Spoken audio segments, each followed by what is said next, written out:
Design is a challenging, complex, wonderful, and delicious profession. Every day the designer is presented with problems he must solve visually. And contrary to what many may think, design is not just about creating logos, flyers, or art. It's much more. But what is design? According to Brazilian designer Alexandre Vonner, design is a project. It's simple but too vague. Let's try a less broad definition. According to Paul Rolfe and Yanir Wan and their paper entitled A Proposal for a Formal Definition of the Design Concept, design is a specification of an object manifested by an agent intended to accomplish goals in a particular environment using a set of primitive components satisfying a set of requirements subject to constraints. I know it seems complex to understand, so I offer a simple explanation.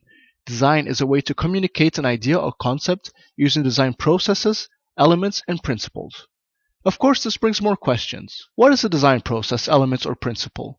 Let's take it easy because by the end of this class it should be easier to understand. What isn't design? It's funny how this question seems slightly easier to answer. Many people start learning design with preconceived ideas of what designers do and end up being disappointed when they realize how much theory there is behind design. So let's make it clear what design is not. Design is not about knowing how to use software such as Photoshop, Illustrator, Blender, GIMP, or Windows Paint. To learn design, you don't have to draw like Leonardo da Vinci, paint like Rembrandt, or sculpt like Michelangelo.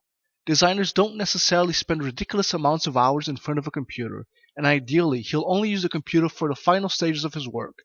Believe me when I say there are many designers that don't use a computer at all, except to scan and reproduce work they've created.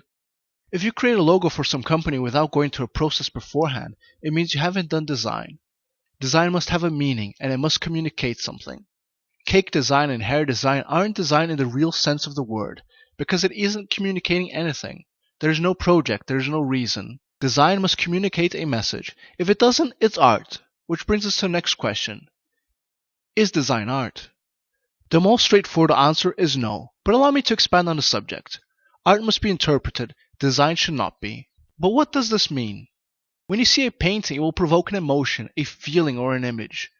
A painting that gives me the sense of anxiety may give you an impression of bliss. Every person interprets art as they see fit, but design has to be interpreted by the same way by everyone. It doesn't mean design can't be art. Of course it can. There are many design projects that have their own space in museums, because they are indeed true masterpieces. But above all, they have a function that is understood and not interpreted. Art is beauty and design is aesthetics, and further on I'll explain the difference between them both. What's the difference between design, graphic design, product design, web design, and so on? Well, design has several branches. The most popular ones are graphic design, product design, and web design. There's also fashion design, interface design, game design, motion design, and so on. In simple terms, a graphic designer will create printed graphics, such as logos, posters, flyers, folders, etc. A product designer will create physical elements such as chairs, tables, electronics, and so on. And web designers work with digital design, creating websites, online banners, and anything related to online image.